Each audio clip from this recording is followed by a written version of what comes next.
तर नमस्कार मंडळी, प्रवासच्या नवीन भागामध्ये मी आज तुम्हाला घेऊन जात आहे दर्यापूर शहरातील एका अत्यंत प्रसिद्ध व ऐतिहासिक धार्मिक स्थळी म्हणजेच आशा मनीषा मंदिरामध्ये।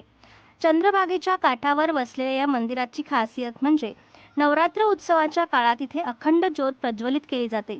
संपूर्ण 9 दिवस भक्तिमय वातावरणात देवीची ज्योत तेजोमय प्रज्वलित राहते।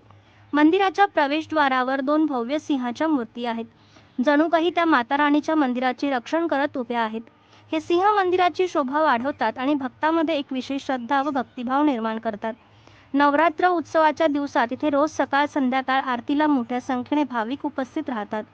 ढोल ताशे, देवीचा गजर आणि भक्तांचा उत्साह यामुळे संपूर्ण वातावरणात शक्ती आणि श्रद्धेची अनुभूती मिळते। हे मंदिर केवळ दर्यापूरपर्यंत मर्यादित नाही, तर आजूबाजूच्या खेड्यापाड्यातूनही असंख्य भाविक देवीच्या दर्शनासाठी येतात। फार पूर्वी गावच्या पाटलाच्या घरी 2 मुलींचा जन्म झाला, आशा आणि मनीषा। एके दिवशी त्या अचानक अदृश्य झाल्या। पाटील चिंतेत चंद्रभागा नदीकाठी बसले असता त्यांना झोप लागली।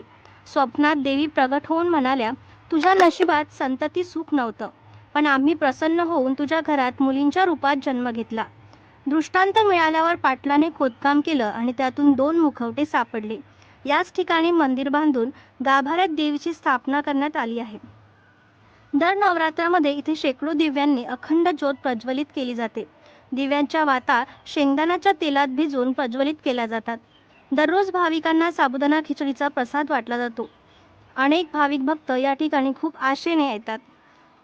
स्थानिक परंपरेनुसार छत्रपती शिवाजी महाराज आग्रा सुटल्यानंतर रायगडावर जाताना या मंदिरात आले होते, मात्र याचा लिखित पुरावा कुठेही नाही, हे केवळ मौखिक म्हटलं जातं। आजही स्थानिकांचा विश्वास आहे, आशा मनीषा देवीचं दर्शन घेतलं की प्रत्येक भक्ताची आशा आणि मनीषा पूर्ण होते।